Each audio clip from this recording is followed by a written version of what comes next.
Well, it looks as though the first reviews are in for Indiana Jane and the Dial of Destiny, or, rather, Indiana Jones. It's definitely Indiana Jones. It's not, we're going to supplant Indiana with our new, updated for a modern audience version. That's definitely not what we're doing here. You just, you got to have faith in Lucasfilm. Right, we've seen how Star Wars went, probably looking at the same thing here. But, it's, as far as the reviews go, it's not shaping up to look very good. They had their premiere at the Cannes Festival, and to quote Variety, indeed, the standing ovations for Ford were louder before the movie played.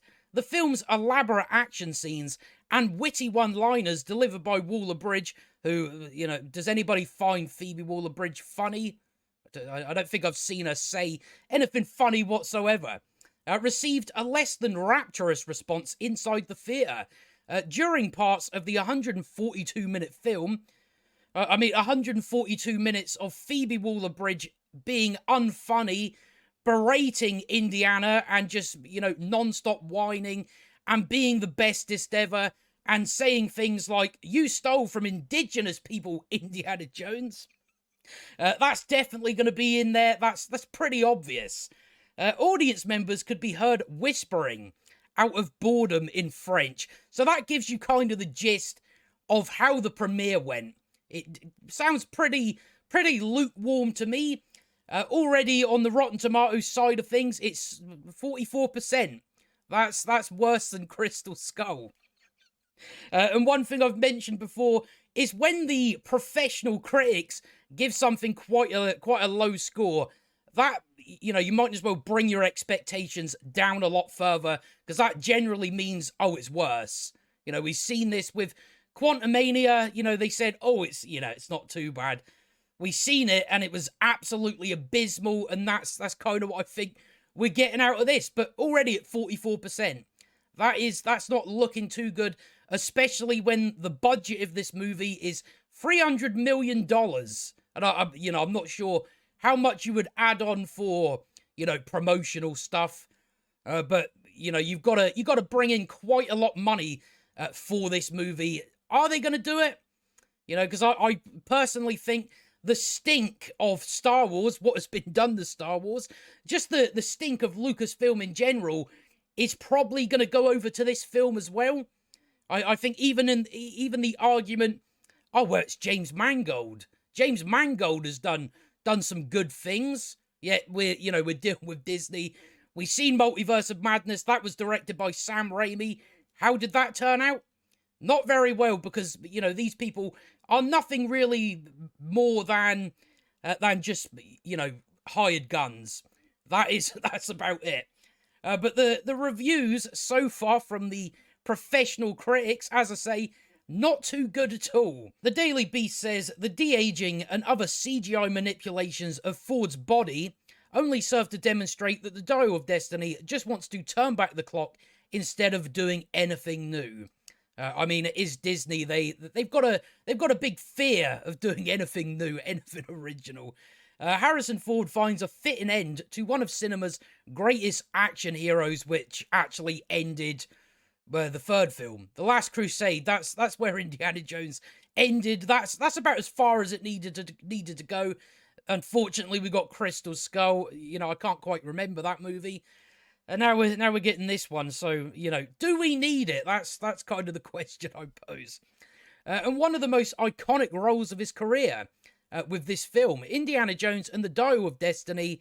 And also, just to point out, the Dial of Destiny that he says in the trailer, I've been looking for this all my life, yet never once mentioned it ever throughout every film.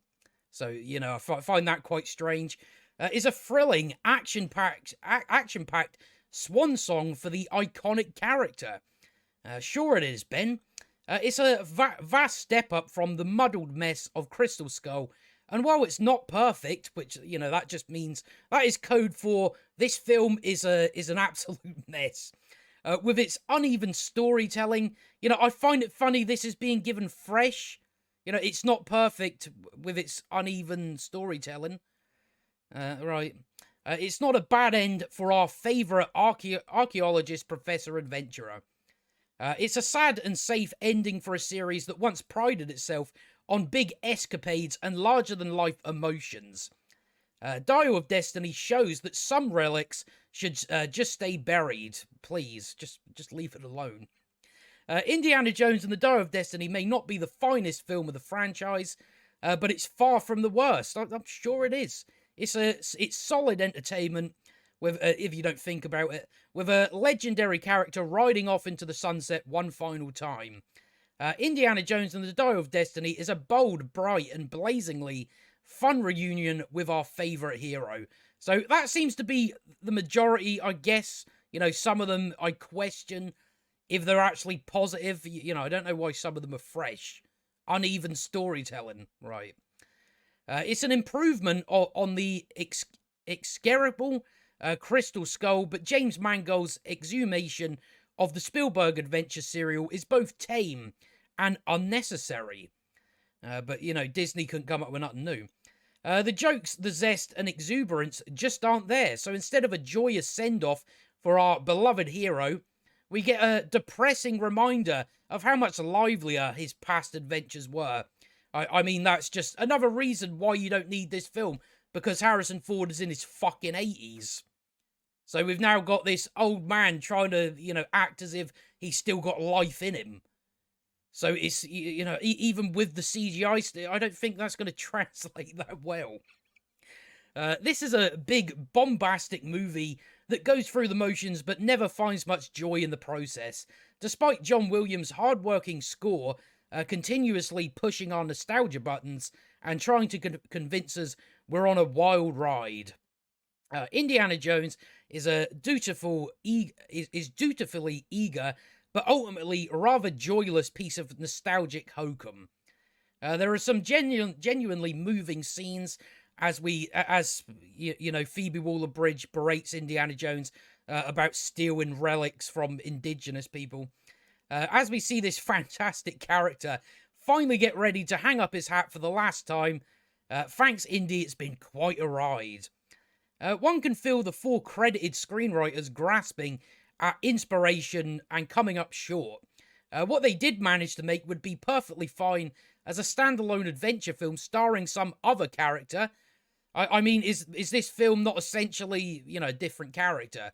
Because I think we're getting a sort of Luke Skywalker treatment, where it's just doesn't represent the character in any way, shape, or form. But it's not worthy of the whip. The good news is that it's not as poor as Indiana Jones and the Kingdom of the Crystal Skull. The bad news is that it's not much better. So yeah, that just means it's really, really bad. If you join him for the ride, it feels like a fitting goodbye to cinema's favourite grave robber. Yesterday belongs to us, someone says at one point. And when it comes to Indiana Jones, yesterday always will. The problem is that it already did, and today feels like a complete waste of time. It ultimately feels like a counterfeit of priceless treasure. The shape and the gleam of it might be superficially convincing for a bit, but the shabbier craftsmanship gets all the more glaring the longer you look. So that's kind of, you know, how the critics are responding to it. And, you know, as I say, when they're not responding to it, you know, when they're responding to it like this, that generally means it's a lot worse than they're letting on. That's what I think we're getting for this film. And, you know, just with this already, I don't think it's going to turn out that well. It's got, you know, as we went over, a $300 million budget. What would we add for production? 100, 150, maybe 200 million just for promotional stuff. So you're looking at a movie that essentially has to make roundabout close to $1 billion just to break even. And I think, even though this is something separate from Star Wars, I think the Lucasfilm brand on its own just has a certain stink to it. I mean, we, you know, look at how the viewership done for The Mandalorian Season 3, not very well, and I think that's going to go over to this film as well. So it's definitely going to be an interesting one, but I don't think it's going to be any good. You know, nothing's going to make any logical sense whatsoever. Phoebe Waller-Bridge is going to be an absolute irritant the entire movie, and you know it's kind of what we expect. I think what we're expecting is probably what we're going to get. This old man being dragged round by an annoying fucking twat of a woman, where she's just calling him out for, you stole relics from indigenous people. And that's kind of what the movie's going to be.